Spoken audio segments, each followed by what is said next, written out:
From the Cronkite studios in downtown Phoenix, this is Cronkite News.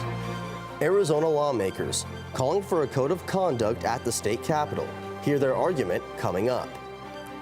Plus, with the sharp increase in asylum-seeking migrant families this year, a holy place is opening its doors to help.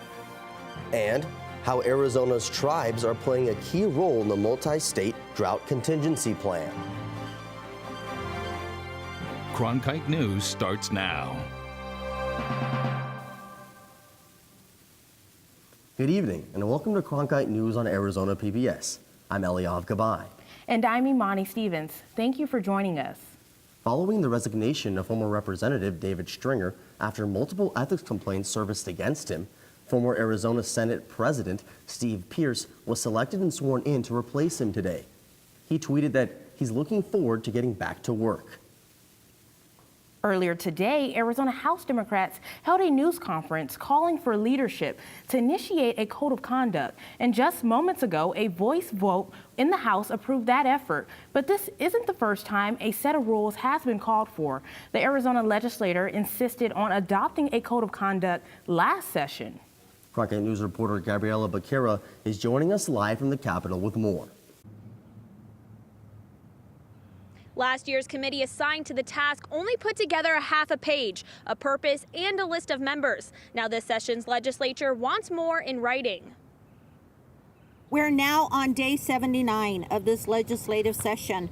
We have no policy and no committee. With about 20 days left in session, we need these rules now more than ever. And in the light of recent ethical complaints, scandal must no longer plague our legislature. Democratic leaders are tired of waiting for a code of conduct to be written. We are here today to call upon the Speaker of the House to fulfill a promise that was made to the people of Arizona to develop a code of conduct for members of the House of Representatives. Representative Reginald Boulding says the problem is sprouting from the Speaker of the House. We're in this position because we've seen a lack of leadership from the Speaker of the House, quite frankly, when it comes to disciplining members who've shined a negative light on the state of Arizona. Boulding says the solution is to hold each other accountable. This is a member-driven process where members say what they can hold each other accountable to. The code will be developed by the members for the members. As a House, we stand up and we hold ourselves accountable. We know voters do that every 2 years, but as members, we have to have some type of ethics to hold ourselves accountable, and that's what a Code of Conduct Committee can do. A full committee for this session has not yet convened. 2 Democratic members were assigned back in November. At the Arizona State Capitol, Gabriela Becerra, Cronkite News. In remarks yesterday, President Trump addressed the economic concerns and the toll closing the border may take on our country. However, he still said security comes first. As of today, Trump has backtracked on closing the border and says Mexico is now cooperating. Governor Doug Ducey was in Washington today, and he added his voice to the debate over what the president should do at the border. Ducey, who met with the president on the issue, said the U.S. needs to expand trade with Mexico by passing the United States-Mexico-Canada Agreement. And the governor also emphasized the need for Congress to stop playing what he called political games when it comes to the border. Congress ought to do its job and secure that border. This is a solvable problem, and they are playing politics with it. So there is a real crisis at the border. It's a humanitarian crisis and a security crisis. We're at record levels for people that are coming across and the apprehensions that are happening. This is a federal issue, and it's time for Congress to act. The governor and Mrs. Ducey plan to meet with Ivanka Trump tomorrow at the White House to discuss child care and workforce issues. We've been reporting over the past few weeks on the surge of migrant families seeking asylum at the southern border. With the increase in numbers, humanitarian aid groups have stepped up, offering these families the basic services they need as they transition toward their final destinations in the U.S. Here in Arizona, one location in particular has opened its doors to them, becoming a unique shelter in the desert. Marcela Baeto went to Tucson, and she's joining us live from the Cronkite First Amendment Forum to tell us more about it. Marcela? Casa Elitas has been providing care to migrant mothers and children for years now. But with this influx of migrants crossing into the United States, primarily being families, they decided to convert this iconic monastery into a temporary home for thousands of migrants.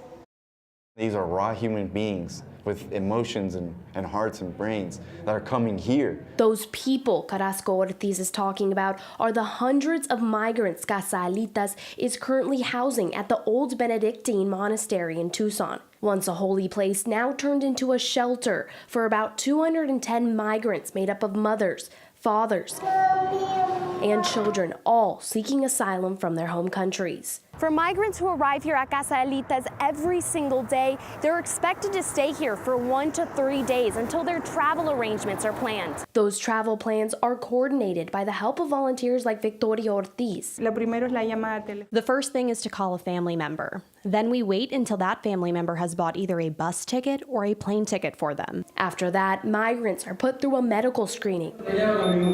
They receive food and are able to get a clean set of clothes before they begin traveling to reunite with family members already in the U.S. and await their first immigration court date. The monastery was built in 1935, welcoming a group of pioneer nuns who migrated from Switzerland. It closed in February 2018 after being purchased by a developer who has allowed Catholic Charities to use it as this temporary migrant shelter. The charity will be able to stay until August of this year. That's when the developer will begin the construction of new condos on the site. It's the monastery one? But for now, Rodriguez says she hopes people realize that what these migrants are doing by coming to the United States is not illegal. They're not undocumented. These are folks that are in process. So I think one of the most frustrating comments I hear is people say, why can't they just do it the right way? And this is literally the right way. Like, you present and you are making your request for asylum or refuge, and you're given a court date. While they wait for that court date, this monastery is for many of these families the first place they've felt safe in a long time. When you're sitting with someone in front of you who is afraid and fleeing and clearly just wants a safe place to land with their kid, I don't think there's any other thing to do but to help them. Casa Elitas has until August until they're going to have to relocate, but they said they're looking into options. Live in the First Amendment Forum, Marcela Baedo, Cronkite News. Cronkite News is dedicated to covering borderlands news and issues that impact Arizonans. If you have a question about immigration or issues on the border, text BORDER to 602-536-9815, and our team will help answer that question. Again, that's BORDER to 602-536-9815. Arizona U.S. Senator Martha McSally and Congressman Raul Grijalva introduced legislation this week on a plan to take less water from dwindling reservoirs on the Colorado River. 7 states, including Arizona, have already agreed to the Drought Contingency Plan, also known as DCP, after months of negotiations between local, federal, and tribal leaders. Cronkite News reporter Lillian Donahue joins us. And Lillian, can you tell us about the key role that tribes have played? Yeah, Eliav, tribes in Arizona have really had a huge impact in this DCP and have had a great seat at this negotiation table. Tribal leaders for indigenous nations around the state said that these nations could make or break the multi-state drought plan for community members that rely on the land every day. This plan marks a turning point for their tribes to have a say in their major water decisions. This barley field on the Gila River Indian community is sprouting. There it is. And it holds a sentimental history. This piece of land right here is my mother's 10-acre piece where we first started farming when I was 4 years old. For more than 40 years, Ramona and Terry Button have been farming traditional native foods like the tepary bean, which thrives in heat and was used by indigenous people for centuries. And we're experts at dealing with drought. This is 13 acres of white Sonora wheat. However, Ramona farms well over 4,000 acres here on the Gila River Indian community. It takes 20,000 acre-feet of water every year to make this dream a reality. And that water comes from all over, locally from the San Carlos Irrigation Project to ground wells to the Colorado River hundreds of miles away. Commingle all these water resources to keep this agricultural industry thriving here. But experts say water in the Colorado River could drop to critically low levels after nearly 2 decades of drought in Arizona. That's why Native communities have taken center stage in planning the multi-state drought plan, which Congress must now sign off on to prevent large-scale shortages. Without the community's participation, we don't see how DCP can be done. Gila River Governor Roe Lewis said the community has a critical role in water preservation. Well, we call ourselves the people of the river, the Akima Atam. You know what, we have that generational knowledge that goes back for centuries, if not millennia. But life-giving streams and tributaries almost ran dry for decades after settlers moved west, diverting the water during the 19th century. We're trying to get it back to where it once was. The Gila River Indian community regained their water rights in a 2004 settlement. It's something Ramona has waited her whole life to see. When I was 10 years old, I attended meetings with my parents saying that they're going to bring canals. Now we see it happen, and that was back in the 50s. 10 tribes, excluding Gila River, have rights to more than 2.8 million acre-feet of water yearly from the Colorado River. That's according to a recent study by the U.S. Bureau of Reclamation. But only half of that water is being used. The data collection tools that we... Daryl Vigil worked on the study as the co-director of Water and Tribes and says it's relatively new for local and federal lawmakers to include tribes in national water policy conversations. That opportunity wasn't available before, but now with the conclusion of this particular DCP process and the inclusion of tribes in that dialogue, I think that sets the platform for that to happen. But as policymakers on Capitol Hill mull over the drought contingency plan, that's it in miniature. It's yet another day closer to harvest for Ramona and Terry Button. Despite drought, they remain optimistic because for them, adapting to the dry Sonoran desert has become their day-to-day. Right now, we're enjoying the opportunity and the responsibility to maintain this tradition, to utilize the resources of the community's agricultural land and its water and the people. If water levels in Lake Mead drop below a certain level, Arizona and other states in the lower Colorado River Basin will all have to cut back on the amount of water they take from the reservoir. Lillian Donahue, Cronkite News. Up next on Cronkite News, affordable health care for all Arizonans, a concept that may seem easier said than done. The bill that's being pushed through the state legislature to make it a reality, just ahead. Story and more coming up as Cronkite News on Arizona PBS returns in just 60 seconds. Stay in the know on the go. At Cronkite News, we work hard to report the facts and keep you updated, whether we're on set or on the scene. Taking it from the studio to the field. So I'm here in South Phoenix. In Phoenix, we're just a click away. Follow us on Facebook and Twitter, or find us online at cronkitenews.azpbs.org. As journalists at Cronkite News, we report on stories that matter to you by focusing on the local impact. We dig deeper and work tirelessly to keep you informed. Live in Wickenburg. Live in Los Angeles. In Cleveland, in Washington, in Louisville. From Jerusalem. Live in Philadelphia. From around the world to right here in Phoenix. At Cronkite News, we report the facts and stick to the truth. When state rankings come out, it's not often that Arizona finds itself near the top of the list. But recent improvements in the number of child abuse cases in Arizona have been good enough that state leaders got an award for it from a national group. Micah Bledsoe joins us live from Washington with the story. Micah? In 2016, Arizona had nearly 19,000 children living in out-of-home care. Today, that number has dropped to about 13,000. That change brought Governor Doug Ducey and First Lady Angela Ducey to Washington today, where they were honored by Child Help, which says Arizona is setting the standard for child safety in the rest of the country.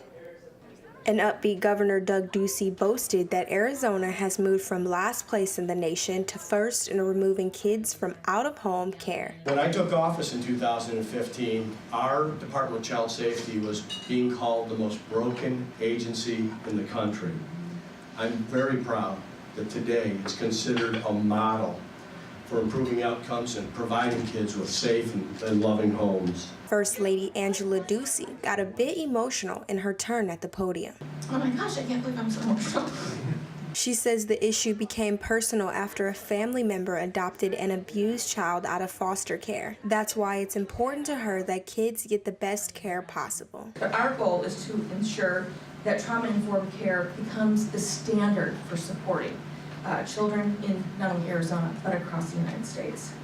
Both Duceys credit Arizona's turnaround to a collaboration between state agencies and faith-based and community groups. But Child Help founder and CEO Sarah O'Mara says much credit goes to the Duceys, who she called a package deal in the fight against child abuse. Their welfare child system is something to behold. It's developing a national model of trauma-informed care that will make our children's futures brighter everywhere.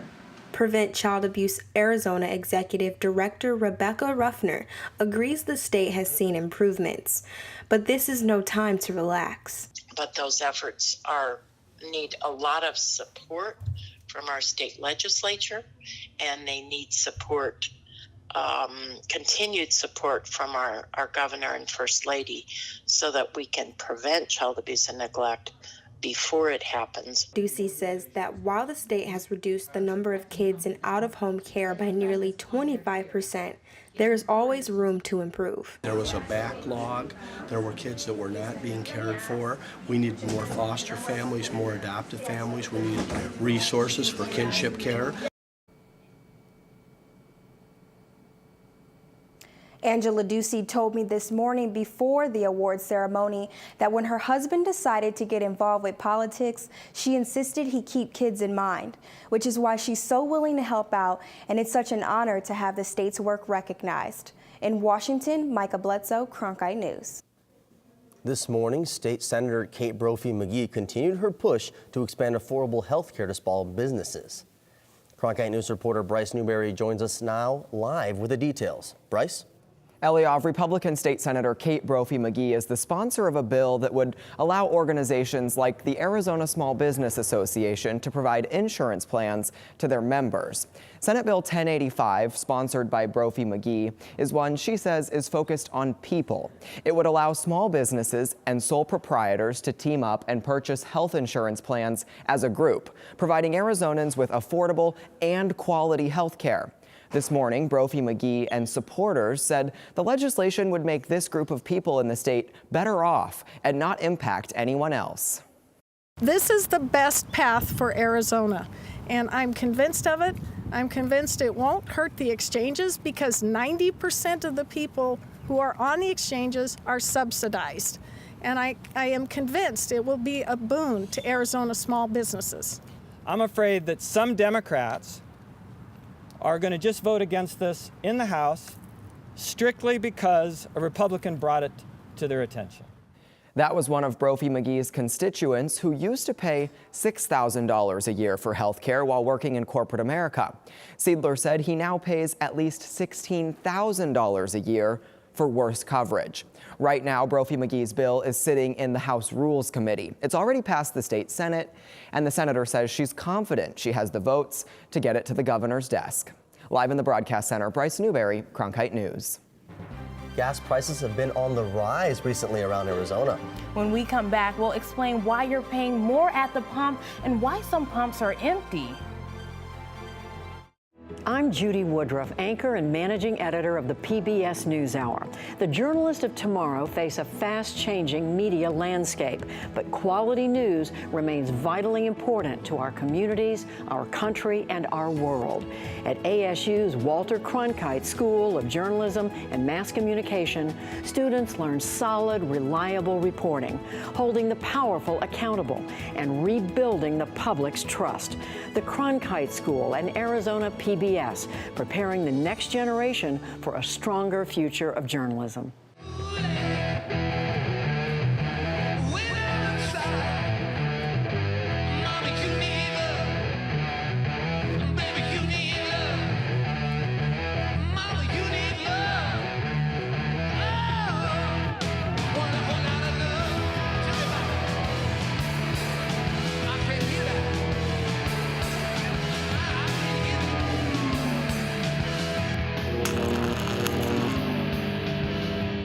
By the year 2050, there will be more plastic in the ocean than fish. Before Professor Halden, I had an insane amount of passion, but I almost felt helpless because I didn't know how to use it. Professor Halden gave me a chance to make a difference. Being at a place like ASU allows you to take these big leaps. Ultimately, the biggest problems in the world cannot be solved alone. Right now, drivers across the state are paying more at the pump, with the average price around Phoenix at $2.77 a gallon for regular unleaded fuel. Circle K convenience stores and Fry's supermarket fuel centers across the state continue to face a gas shortage. Experts say it's because they're transitioning into a special summer blend of gasoline, and there were transportation issues from the Midwest. According to the Arizona Republic, Circle K can't give an exact date of when it expects fuel to be at full capacity again, but the company says it's working tirelessly to fix the issue. Insulin is about to become more affordable for some diabetics. According to the American Diabetes Association, 6 million people depend on insulin each day. And sadly, 1 in 4 diabetics cut back on using insulin because of the high cost.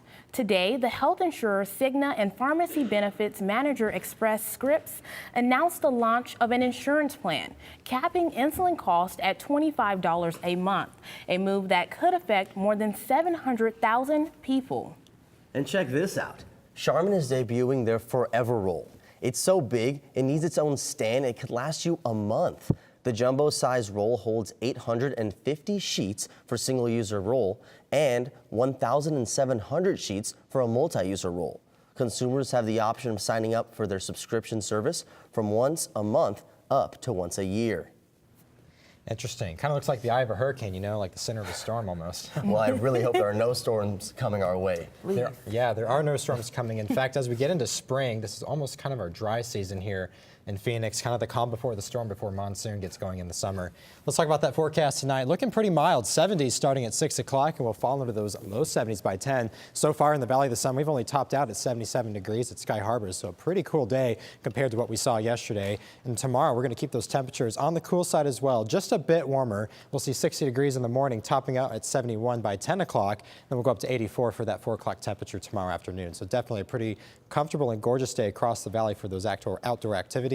Across the state, we'll see 30s up in Grand Canyon and Flagstaff. The only freezes to track for you on this map. We'll see 43 in Globe, 51 in Tucson, and 60 out in Yuma at sunrise for tomorrow. And high temperatures out in the Colorado River Valley, all going to be topping out in those low to mid 80s. We'll see 86 for that hot spot in Gila Bend, 65 in Payson. Sedona will hit 69 and 57 degrees in Flagstaff for tomorrow as well. Let's talk about the big picture because we've got some changes coming our way. We will see some clouds increase as a weak shortwave trough is going to push into the region as we head into Friday, and another cold front's going to come through as well. So we will see those temperatures back off again on Friday. But as we head into next week, we've got this big Pacific high pressure ridge, and it means business because we're talking 90 to 95 possible as early as Sunday. Mother Nature's going to be cranking up the heat here in your 7-day forecast, so let's dive into it. Again, that cold front comes through Thursday night, dropping temperatures down to 79 on Friday, back up to 81 on Saturday, and then here's when the 90s come in heading into Sunday, mid-90s setting in Monday and Tuesday. In fact, these are temperatures that we would normally see in late May, so we're going to be topping out in those mid to 90s. In fact, some spots across central Arizona will be flirting with those triple digits, but those low temperatures will stay pretty warm as well in the low 60s. Hopping on 2 wheels for a good cause. Up next on Cronkite News, see how a group of Harley owners is raising money for burn victims. But first, here's a look at what's coming up later on PBS NewsHour. I'm William Brangham. We're here in Antarctica reporting on how climate change might be affecting penguins like these and also what that might mean for the rest of us. That's on the next PBS NewsHour. If you're looking for one show that tells you what happened that day in the world of business, it's NBR. We saw a classic shipwreck. Nordstrom's opening stores. Triple-digit gains. Crude climbs. We're there to help our audience find new investment ideas. The market still has room to go up. Nightly Business Report is the longest-running business television program in history. Weeknights at 10:30 on Arizona PBS. Riding to raise money. A Phoenix Harley owners group is raising money for a children's summer camp in Prescott. Cronkite News reporter Alexis Pulick spoke to bikers about helping burn survivors. Early this morning, hundreds of bikers gathered at Buddy Stubbs' Harley-Davidson in Phoenix. They enjoyed coffee and snacks before embarking on a 260-mile ride for a cause. Today is our 19th annual Wednesday Ride for Kids. It's our annual event where we get out to support Camp Courage, Burn Camp for Kids. The Arizona Children's Burn Camp helps youth burn survivors by providing a free therapeutic camp every summer in Prescott. We all remember it's hard enough to be a kid. And, children are hard on children, and these kids face challenges that none of us can, through no fault of their own, they suffer burns. This camp is so close to our heart because these kids get that opportunity to learn to cope and to become stronger despite those handicaps. The Phoenix Harley Owners Group hosted the event today. However, they have the support of the entire biking community. It doesn't matter whose event it is, whether you're part of the organization or not. Everybody's part of the brotherhood and sisterhood of riding motorcycles.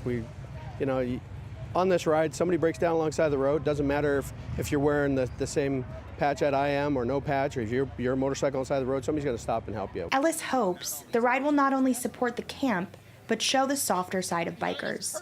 My experience with the biker community and the culture is that most of us, we really enjoy what we do. We really enjoy riding, and I think there's some part of all of us that wants to give something back. And I just hope that's demonstrated here, that somehow that softens the reputation of the biker community. Hey, Monty, I always love ending on a good note like that. Well, that's it for Cronkite News tonight. Thanks for joining us. For top Arizona stories anytime, go to cronkitenews.azpbs.org.